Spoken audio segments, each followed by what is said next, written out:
પોરબંદરના સીમર ગામે CC road તેમજ કોઝવેના કામનું ખાતમુહૂર્ત કરવામાં આવ્યું છે। જોકે ખાતમુહૂર્તના આ કાર્યક્રમમાં સોશિયલ ડિસ્ટન્સનો અભાવ જોવા મળતો હતો।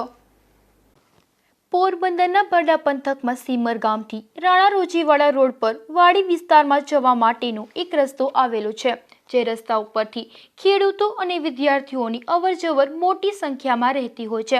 આ રસ્તો કાચો હોવાને કારણે ચોમાસાના સમયમાં આ વિસ્તારના લોકો અને ખેડૂતોને ખૂબ હાલાકી ભોગવવી પડતી હતી, જે અંગે લોકોએ પોરબંદર તાલુકા પંચાયતના પૂર્વ પ્રમુખ વિરમભાઈ કારાવદરાને રજૂઆત કરી હતી। વિરમભાઈએ તાલુકા આયોજન ગ્રાન્ટમાંથી ₹4 લાખ મંજૂર કરાવ્યા હતા। હાલ આ રસ્તાનું નવીનીકરણ થશે અને ખેડૂતો સહિત ગ્રામજનોને લાભ મળશે। આજ રોજ સીમર ગામની અંદર તાલુકા આયોજનમાંથી અને વિવેકાધીનમાંથી 2 રસ્તાના કામ મંજૂર કરેલા હતા, એનું ખાતમુહૂર્ત કર્યું છે। મેન સીમર રોજીવાડા રોડથી બાલુભાઈ ઓડદરાની વાડી તરફ જતા રસ્તાની અંદર ખૂબ જ તકલીફ હતી। ચોમાસા દરમિયાન આ રસ્તામાંથી ન વિદ્યાર્થીઓ આવી શકતા કે ન ખેડૂતો ગામમાં આવી શકતા, કારણ કે એટલું કાદુ કીચડવાળો રસ્તો હતો અને ક્યારેય પણ આ વિસ્તારની અંદર કામ નહોતું થયું। એટલે આજે એને તાલુકા આયોજનમાંથી ₹4 લાખ ફાળવી અને સીસી રસ્તો મંજૂર કરેલો હતો, એનું ખાતમુહૂર્ત કર્યું છે।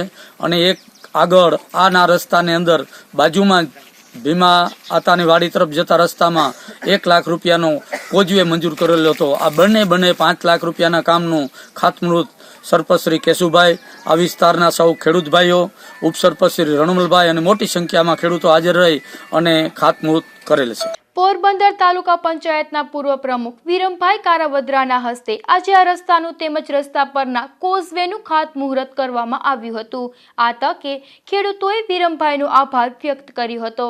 જોકે ખાતમુહૂર્તના આ કાર્યક્રમમાં કોરોનાની ગાઈડલાઈનનો છડેચોક ભંગ થયેલો જોવા મળતો હતો।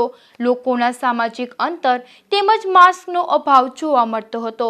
એક તરફ સામાન્ય માણસોને સોશિયલ ડિસ્ટન્સના ભંગ બદલ કલાકો સુધી પોલીસ મથકનું મહેમાન બનવું પડે છે, તો માસ્ક ન પહેર્યું હોય તેવા લોકો પાસેથી પોલીસ તંત્ર ₹1000 જેવી માતબર રકમ દંડ પેટે વસૂલી રહી છે। અને આ કોરોનાનું સંક્રમણ અટકાવવા આ કડક કાર્યવાહી જરૂરી પણ છે, પરંતુ માત્ર સામાન્ય માણસને દંડિત કરવામાં આવે અને રાજકીય કાર્યક્રમોમાં કોરોના ગાઈડલાઈનનું પાલન કરવામાં ન આવે તે કેટલું વ્યાજબી તેવા સવાલો ગ્રામ્યવાસીઓ ઉઠાવી રહ્યા છે। ધીરુભાઈ નિમાવત, ગુજરાત ન્યૂઝ, બગવદર।